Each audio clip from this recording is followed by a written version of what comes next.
Well, we'll see in a moment. Okay, Dover set? Good, thank you so much. So, want to lead off for us, please, Nitzavim? B'kasha, b'kavod. Yeah.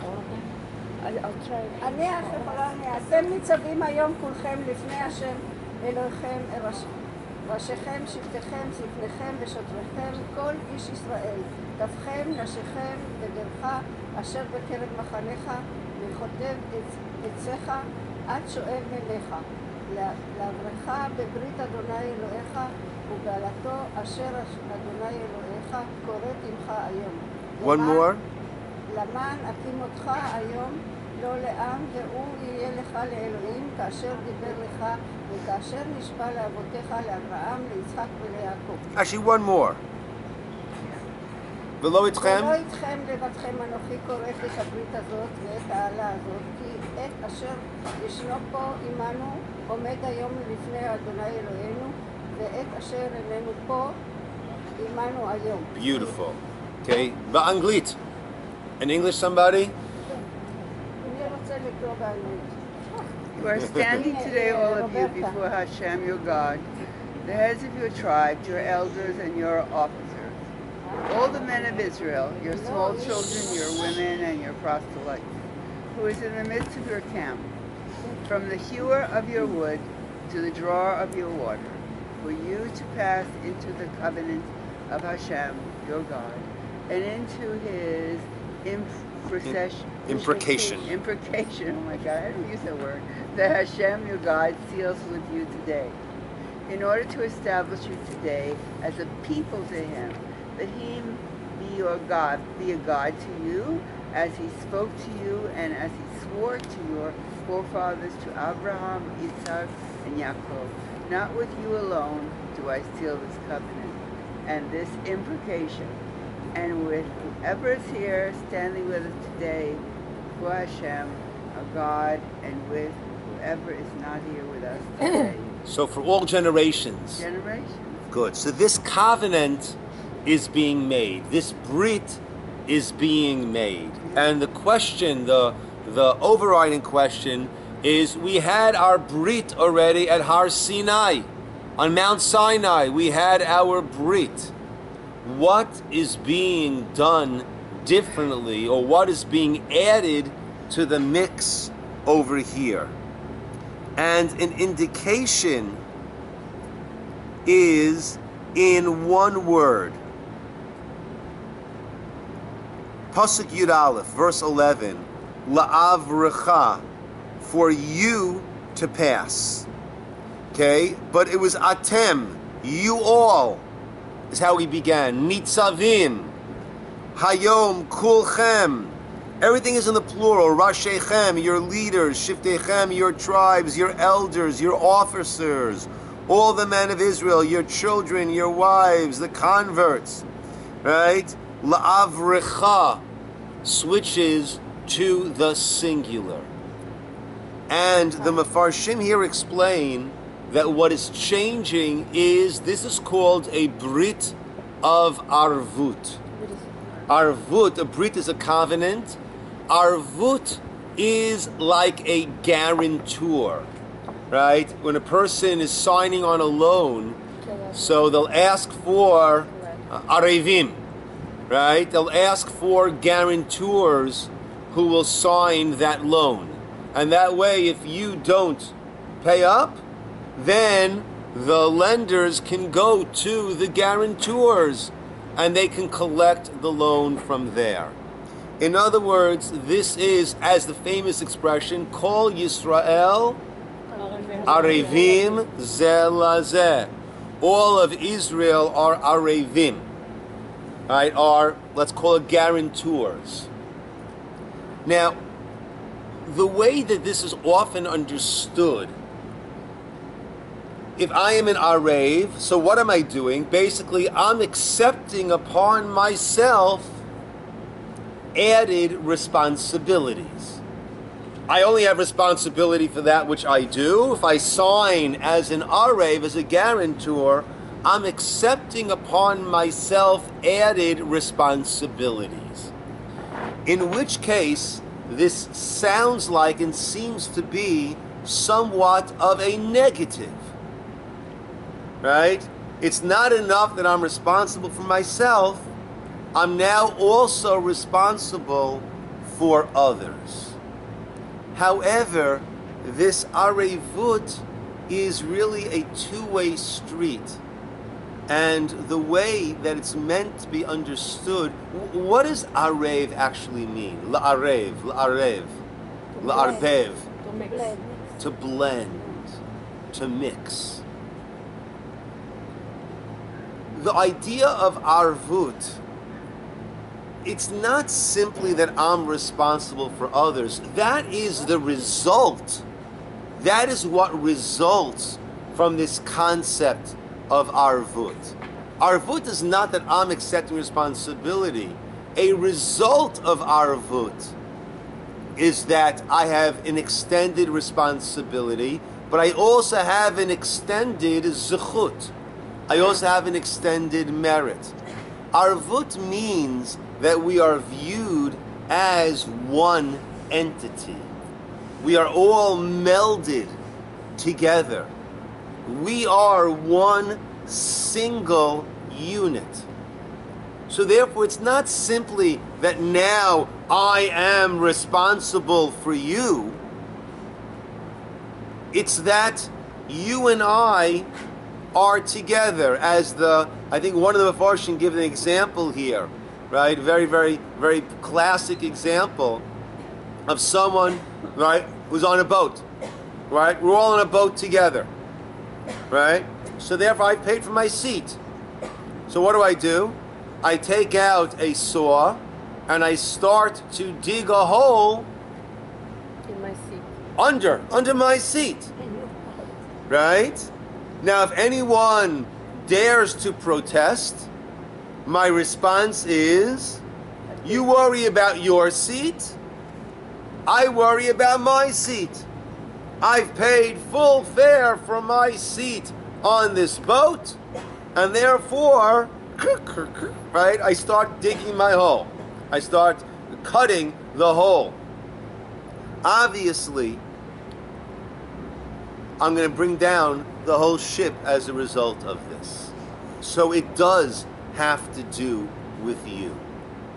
So it's not that this co-responsibility is the definition of arvut. Rather, it's the result of arvut. If we are one entity, then what I do affects you, what you do affects me. Therefore, this new Brit was one where we have this sense of feeling we are all one unit. And this actually has halachic ramifications in some very interesting situations. Normally, the halacha is, if I'm not obligated, then I can't fulfill the mitzvah on your behalf.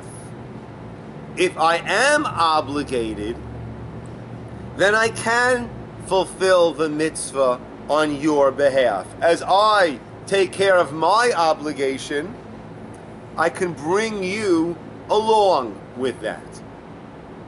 That's why a minor, right, there's a famous story that Rabbi Twersky tells, right?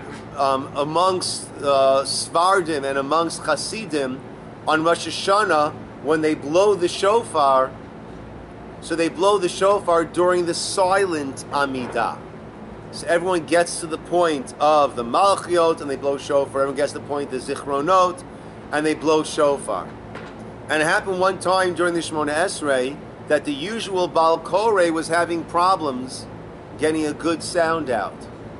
And then someone else had a shofar and did a beautiful, clear, ringing, resonant shofar blowing. And no one knew who it was, but everyone was very appreciative that whoever it was really saved the day over there. After Shemona Esrei, little Rabbi Twersky, not yet rabbi, right, not yet bar mitzvah, said to his father, how did that shofar sound? His father said, wow, it was excellent. And he said, it was me. The only problem is he was a katan, right? He was a minor, right? If he's not obligated, then he can't fulfill the mitzvah and have others fulfill the mitzvah through him. Let's look at Kiddush, right? So on a Shabbos morning, we finish davening, we come out here, I make Kiddush. I'm making Kiddush for myself. I have everyone in mind, and that way I'm making Kiddush for everyone here in the shul, right? Kiddush is the mitzvah, the positive mitzvah of Shabbos is Zachor et Yom HaShabbos l'kadsho, mention, remember the day of Shabbos to sanctify it. How do we do that? When Shabbos comes in, Friday night we make Kiddush. When Shabbos leaves, we say Havdalah, right? Therefore we're sanctifying it by bringing it in and out. I'm obligated, I fulfill my obligation, and you all fulfill your obligation along with me. Let's say someone comes in late and missed the Kiddush. The halacha is, I'm able to make Kiddush again for them. Now what's the problem? Why would that be a problem? Why would I think that I can't make Kiddush for them at that point? I'm sorry? Why is it bracha levatala? I already fulfilled my obligation.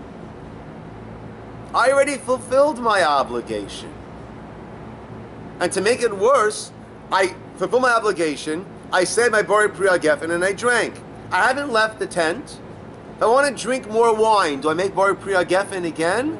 No, that one bracha that I made goes for my eating that's going to be taking place over here. Rabbi, Someone, sorry, I have a question. If you make Kiddush here at shul and you go home and have lunch, you make Kiddush again at home? you could, but you don't have to. And let's assume you make Kiddush here and Melba makes Kiddush at home, you can? For the family. I could also make Kiddush. Well, it depends. Okay? If there are people there who didn't yet hear Kiddush, then Kiddush must be made for them to hear it. If everyone has heard Kiddush, Kiddush does not have to be made, but could be made. Right? Some people, I think correctly, want to start their Shabbat meal with Kiddush. That's fine. But that's less of an issue than my case over here. Why is that less of an issue? Because if you were to go home and want to have some wine or grape juice, even though you made a bracha when you were here, when you go home, you're in a new place called Shinoi Makom, you've changed your location, you have to make another bracha. So then it's your option, with Kiddush, without Kiddush, that's up to you. But here there's a problem. What's the problem? I'm in the same place, at the same time basically. I already made a Bori Priya Geffen.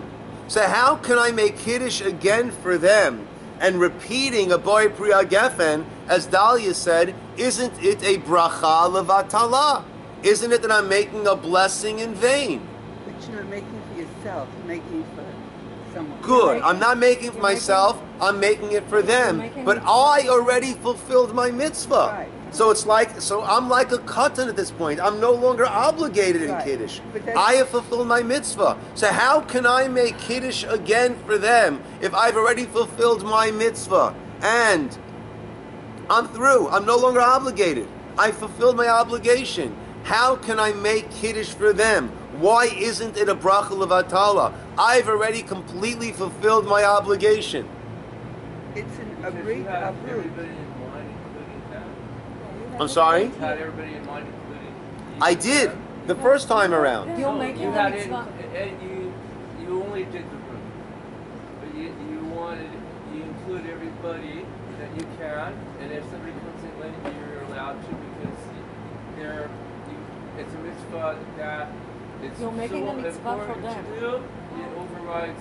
Okay, but how can I do a mitzvah for them if I've already fulfilled my obligation? What did you say, Chaya Rivka? It says it's a great uproot. It's a type of blessing that it applies to not one person but many. But why is that? Because of this arvut. Arvut means that we are one entity. So therefore, the whole question, right? The best answer to a question is to show that the question was a mistake, right? You could show that the whole premise of the question was wrong. The premise of the question was, I've already fulfilled my obligation fully. So how can I now make Kiddush for them and have them fulfill their mitzvah through me if I've already fully fulfilled my obligation? That's the mistake. Who am I? We are one big unit.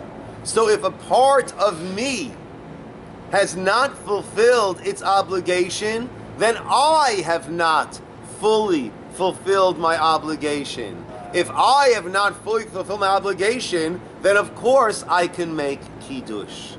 That is a very practical, weekly, halachic ramification of this concept and this understanding of arvut. So it's not just that I'm responsible for you. We have become one entity. And as such, if you're lacking, then I am lacking. There's something lacking by me. Yes, Ruti? I just want to ask a question. Like when you hear Kiddush at the synagogue and all of a sudden you drink a different cup of wine, you don't say the bracha for the wine because you already said Kiddush? Correct. Okay? I thought that Nachon. It doesn't have to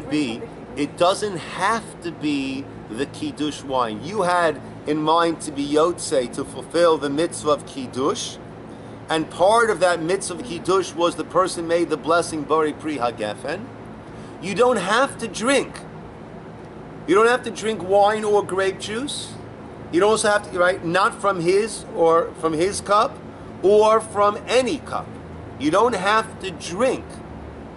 But if you do want to drink, you would not make a bracha as long as you're drinking right away.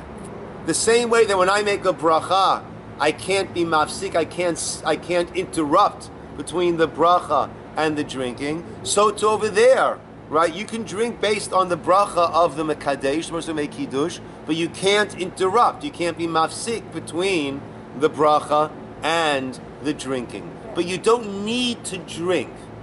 Later on, after just a different cup of wine that is at the end of the meal, or like later on. So did you drink right away? Like there is right away after the kiddush, you drink the wine. That's fine. Now, for the rest of that meal, you have your gefen, your blessing of Bari Pri HaGefen, that's been taken care of. Okay? Now, by hamotzi, you need to eat.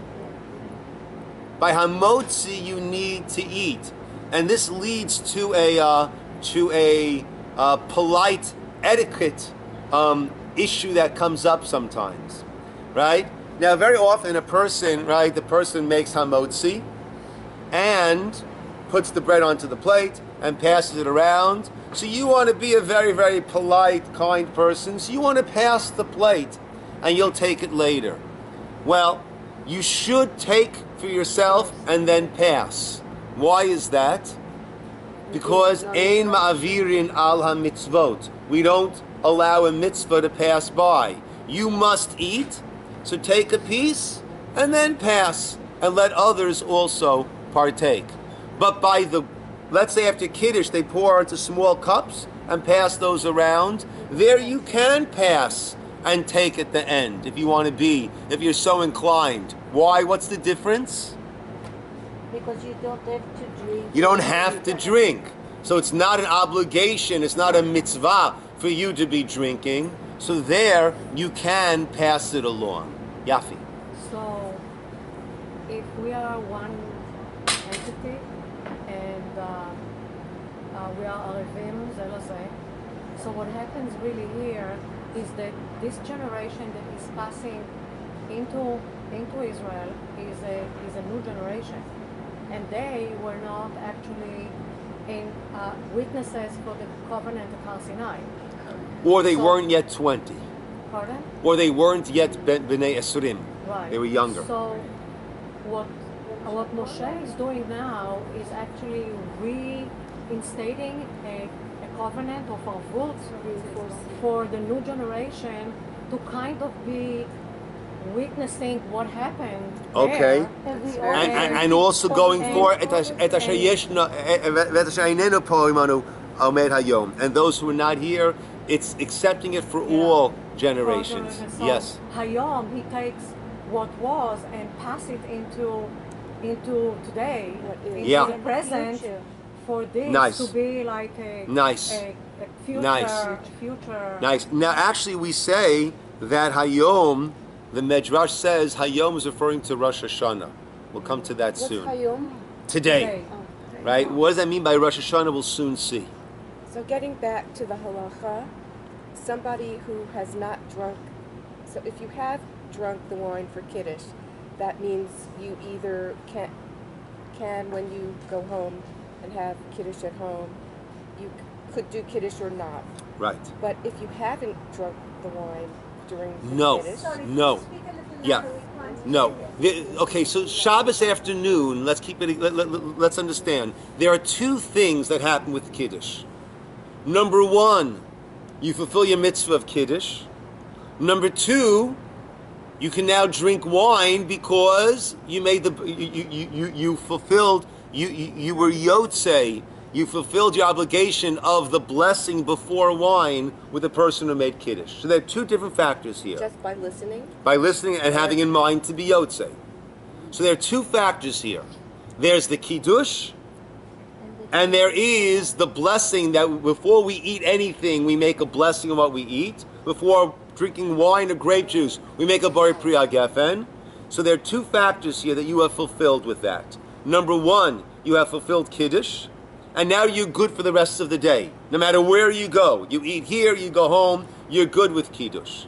For the second factor, which is the Bari Priya Gefen, so now, if you'll drink right away something upon which the blessing Bari Priya Gefen is made, from your own cup, you get poured off from that cup, it doesn't make a difference. If you'll drink that without an interruption, now you have fulfilled your mitzvah of Bari Priya Gefen for this sitting. Okay? yes. Right? Now, if you go home, Kiddush has been taken care of. But, you're in a new place, you want to eat, so blessings need to be said before you eat. So you'll need to make a Bari Priya Gefen. If you want to make Kiddush again, that's your prerogative. Right? But you don't need to. But Bari Priya Gefen, that you do need to make again. Okay? Kiddush in the shul Friday night is the difference. Okay, so Kiddush and Shul Friday night is a custom that the Gemara mentions. The Gemara in Psachim mentions that. Many shuls don't do it anymore.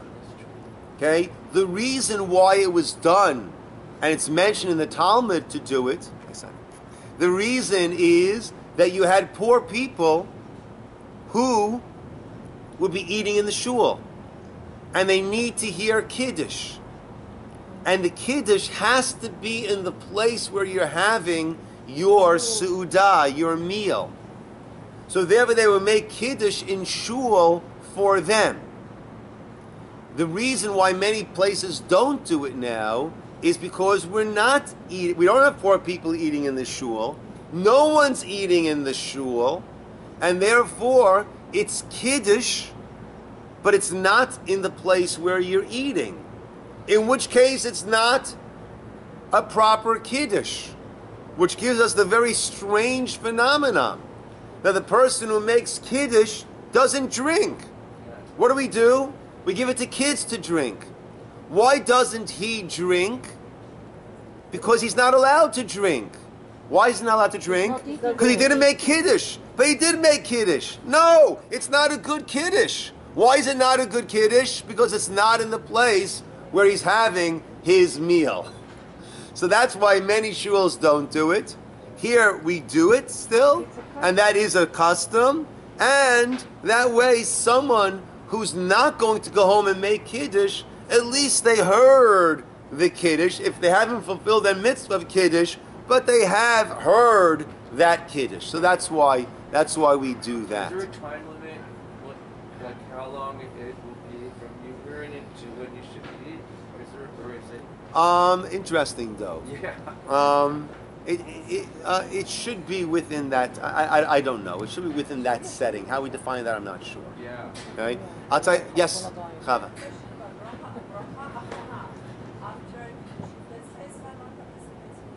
I'm sorry. Someone hears the Kiddush in a synagogue and doesn't become out goes and home. What is the bracha? Okay. Chuna, what's a chuna? So that gets a little more, a little trickier. What's a chuna? The blessing afterwards. But even Okay. if you eat, it's after Birkat Hamazon. Okay. So 1 second. So the Kiddush needs to be in the place we're having a Su'udah. So Shabbos afternoon. If a person washes and has a Su'udah here, perfectly fine. Even if you're not going to wash, if you have enough of different things, you have mizonot, right? Which is a cake or crackers or things like that, right? Even fruit, right, would be okay, right? But you have to have enough, right? Wine or grape juice would be okay. You have to have enough that it's considered a bit of a su'udah. Now, ideally, what you should do then, what you need to do is you need to make, when you finish eating here, based on what you ate, that will determine which after blessing do you make. If you washed with bread, so then it's regular Birkat Hamazon. If you had cakes or certain types of fruits that Israel is praised by, or wine or grape juice, you make what's called the bracha me'ein shalosh, the three-faceted blessing, which is a contraction of the first three blessings of Birkat Hamazon. Otherwise, we say bari nefashot. So a person should make the relevant bracha acharona after blessing, and then when they go home and eat, they should do the proper blessings before, and then once again whatever the proper blessing afterwards is. Yes, Diane. I thought that to add a bracha after we eat and we say Birkat Hamazon, we drink. Men drink wine and then they say bracha kula. Okay, so if a person, now, ideally when you bench a person, if you have a mezumin, so bench over a cup of wine.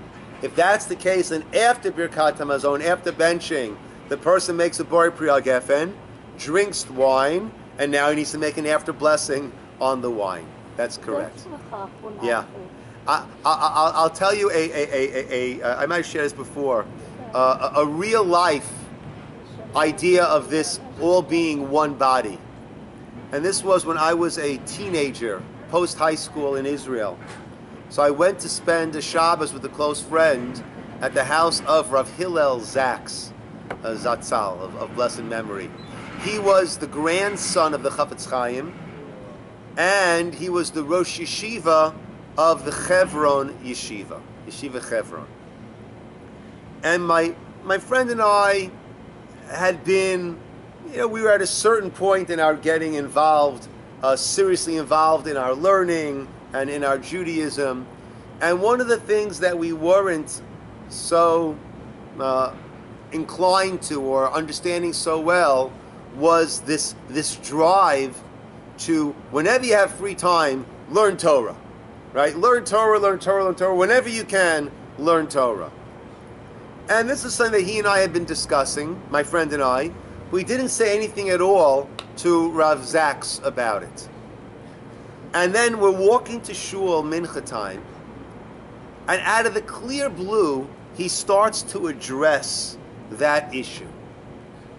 And he says to us, you boys need to know that every word of Torah that you learn changes you and changes your neshama.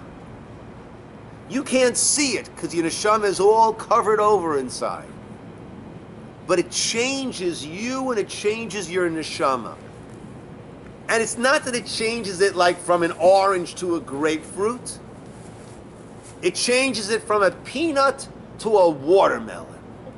That's the change that every word of Torah brings onto you. A watermelon. And my friend and I are looking at each other saying, wow, where did that come from? How did he know out of the clear blue to address the topic that had been on our minds, that he and I had been discussing privately, but had not voiced out loud? All the boys. Years later, sorry? All the children your age at that time were Perhaps. going Perhaps. through this period. I don't know. Perhaps. Believe me, there were lots of things that we went through at different times, right? But this was the one at that time that he hit the nail on the head. Years later, I had the privilege, he came to speak at the yeshiva where I was teaching, so I had the privilege of going to pick him up and drive him back afterwards. So I told him this story of him, how he had addressed exactly the issue. And he explained it as follows. He said, you know, Kol Yisroel Reivim Zeh Lazeh. We're all this one entity. And he said, you know, let's say your right arm is working hard. So what does the body do? It increases the blood flow to your right arm, right? To give added oxygen, the blood will send, right? You'll have an increased flow of blood to that right arm area in order to give it what it needs, right? The body senses when a part of it needs something, and what does it do? It sends to that part of the body that which it needs. So you said we're all one body, we're walking together. There was a part of the body that needed something. It needed an understanding, it needed a teaching. So what happens? The body shifted over from one part which had that resource to the other part which needed that resource. But that's the idea of arvut. Now, that's why I said before, so arvut is we become one entity. So it's not just that I'm responsible for you, but also I will get pulled up by you. If you're doing good things, well, I'm part of that. So it's not just that I'm held responsible when someone does something improper, but it's because that's also me. But when someone does something exemplary, someone else does a mitzvah, I get lifted up because that is also me. And it explains that's why the pasuk said la'avrecha in pasuk Yud Aleph, la'avrecha, right? For you to pass, but that's not la'avrechem, not in the plural, not for you all to pass. La'avrecha in the singular, meaning the idea of this brit is la'avrecha bivrit, right? To bring you, all of us as a you, as a single entity, as one. And he goes further to say, the next verse, Yud Beis, Laman hakim otcha hayom lo la'am. And we mentioned, right, as a nation. Now we mentioned before, am is ayin mem. What else does ayin mem spell besides am? Im. What does im mean? With. Right? That is what an am is. An am is im. An am is this one entity. Now, Atem Nitzavim Hayom, we began. You are assembled today. And the Medrash says, what is today? Today is Rosh Hashana. What does this have to do with Rosh Hashana?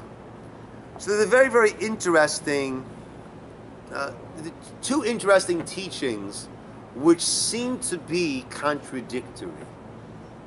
One teaching is the famous teaching of the Gemara, which says that, and which we speak about on Rosh Hashana and Yom Kippur during the tefillah, the prayer of Unatana Tokef, where we speak about the Kedushat Hayom, and we speak about the books that are opened, right? The Sefer of the Tzaddikim, of the righteous and of the non-righteous, and of the Beinonim, and of those who are in the middle. So on one hand, we have a sense that we don't know, right? And everyone should view themselves as being a Beinoni. I'm right there in the middle, right? And therefore, my very next action or word or thought can tilt that scale, right, towards merit. So there is this sense of uncertainty of where I'm at. At the same time, there's another teaching that the Torah Shulchan Aruch brings, that we go into Rosh Hashana and we're dressed nicely, and we have a beautiful meal. We have a series of beautiful meals through Yom Tov, and we wish everyone a Shana Tova. It's somewhat festive. Now, if I had a court case that my life was depending on it, I probably would not be in such a festive mood. I would probably be a lot more serious and introspective. So the Torah brings that yet we dress up beautifully and we have beautiful meals and everything because we are assured that we will come out well from this Rosh Hashanah. So how do we resolve that? Are we assured and confident? Or are we not sure which book we're in, hoping we're at least in the Beinoni book, the middle group, and hope that we can tilt the scales? And it all depends. And this is one of the eitzot, one of the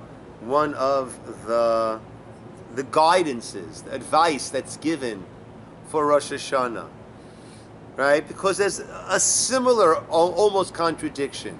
We say that we pass before God kivnei maron, we pass God in single file, yet we're all judged together.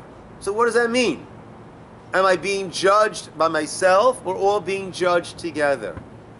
And it all points to the same idea, that we don't want to be a stand-alone individual. We want to be a community person. When I'm stand-alone, then I'm not sure how I'm going to be viewed. When I am part of the klal, of the group, then I have the confidence that this is a great nation, an amazing people, that I am part of, and I will be judged along with them. I have that confidence. So it's the focus on me, but with everyone, meaning that a person needs to see and decide how much a part of the group am I.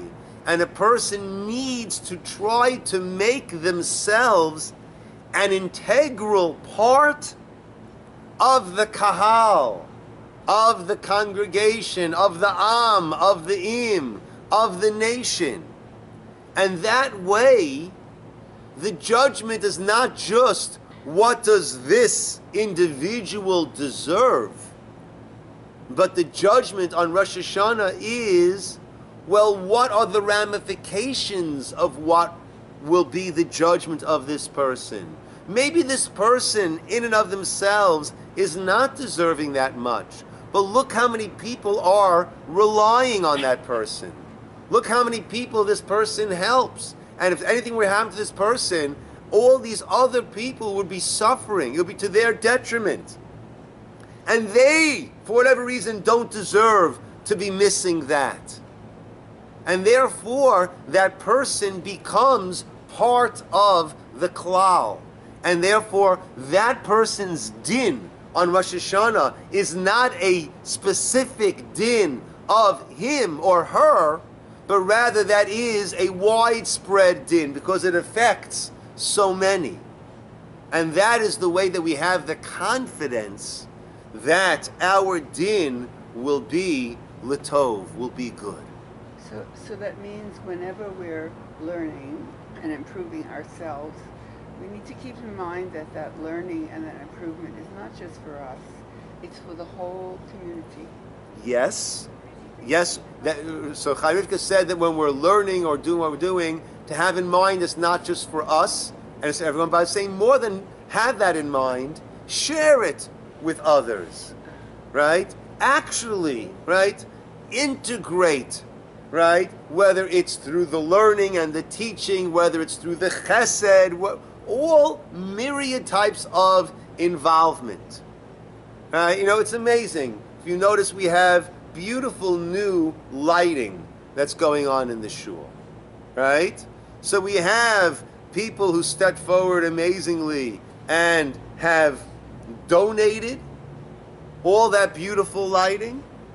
We have people like Dove, who has been working tirelessly day and night for the past 3-4 weeks, putting up that lighting with amazing. I'm really sleeping right now.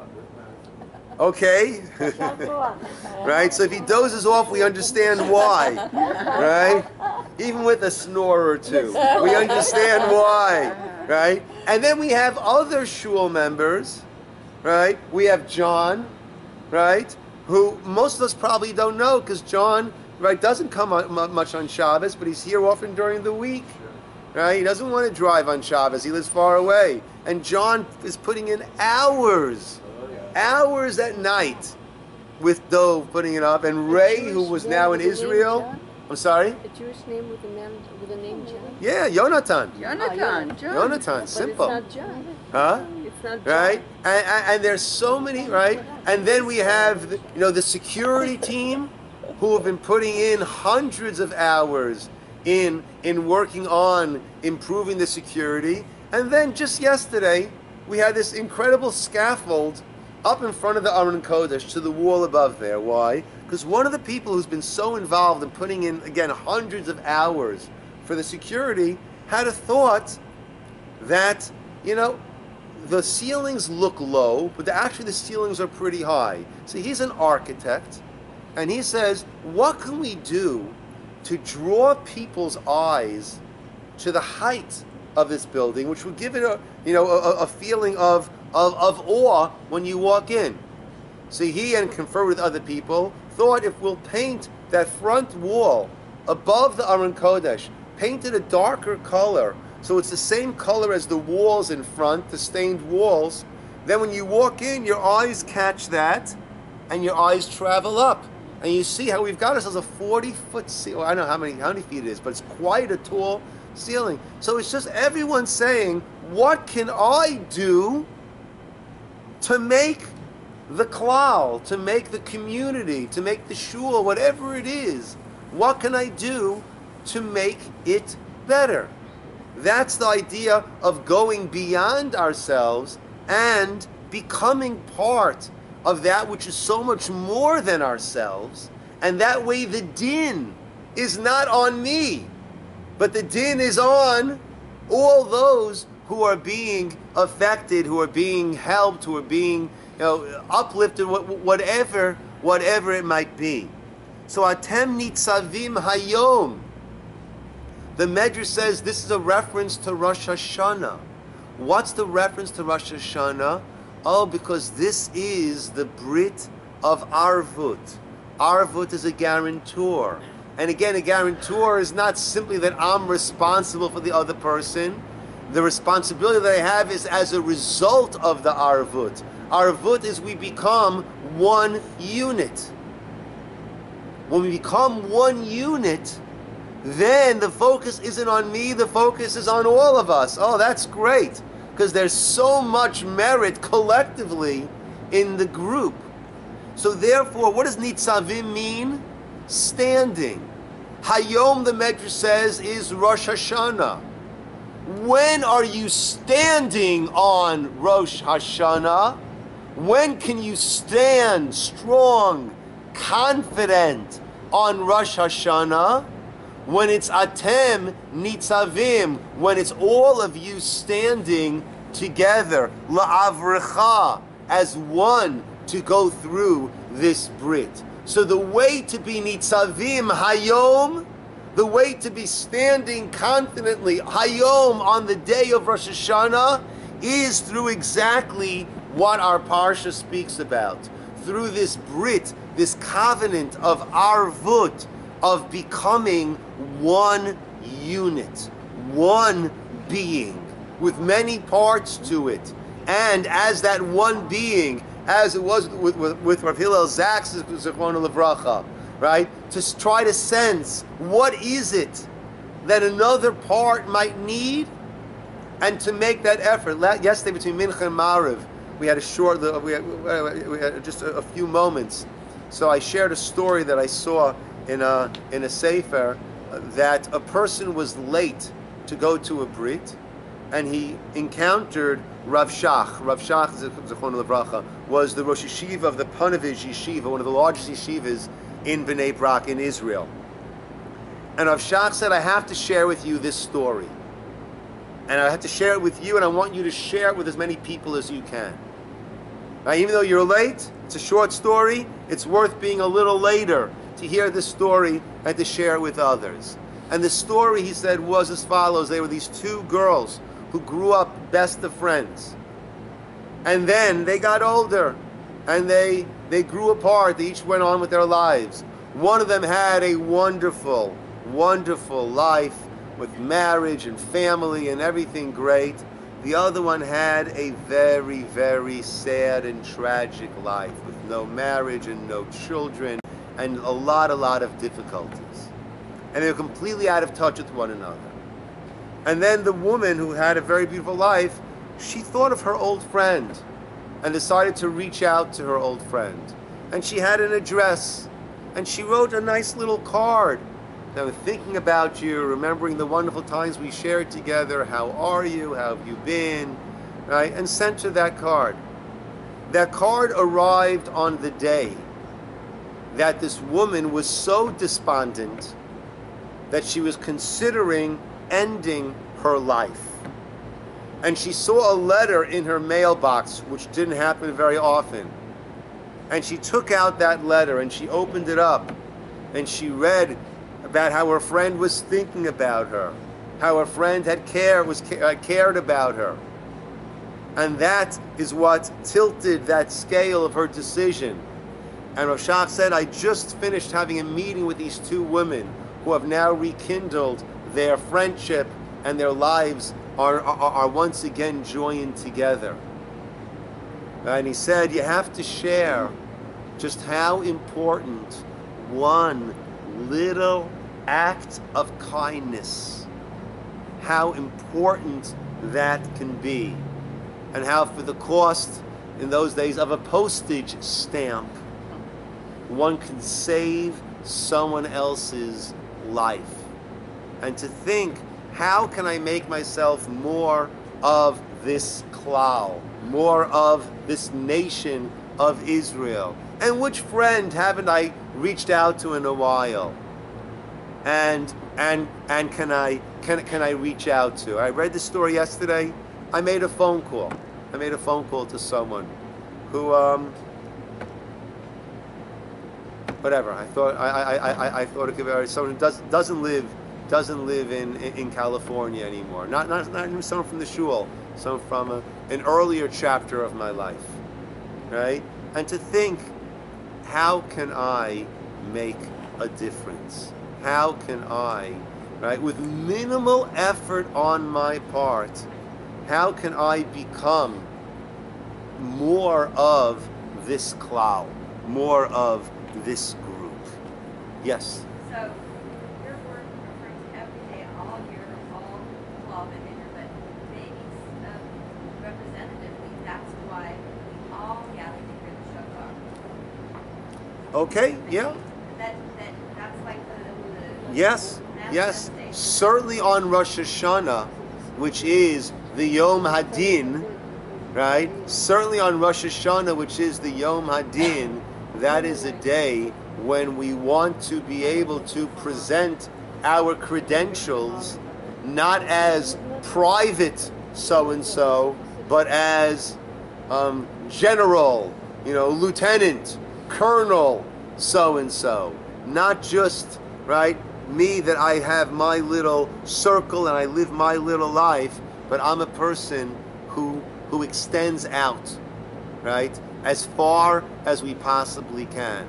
And like I was saying before, a beautiful thing that I get to see in the shul is how so many different people give so much in so many different ways, right? Everyone has their abilities and their passions and the things that work for them, right?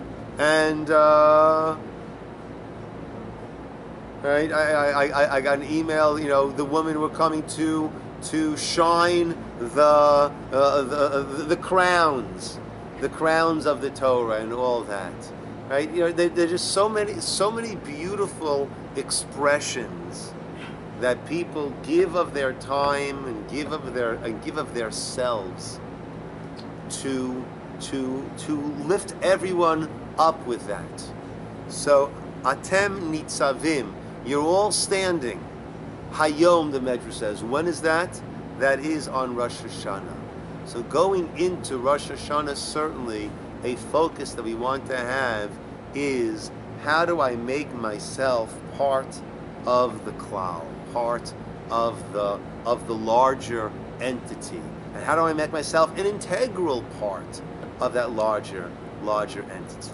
And the Lunch and Learn this week, which is Thursday, regular time 12:30, is going to be working through the special, or the Machzor we call it, which is the special prayer book that we have for Rosh Hashana and Yom Kippur, to work through and get a better, deeper understanding of the structure of the Rosh Hashana davening and what we do differently, why it's structured differently, and what it represents. Okay, my friends, we'll call it over here. Rabbi. A good day, everybody. Thank you. And thank you, Dove, for setting up the camera.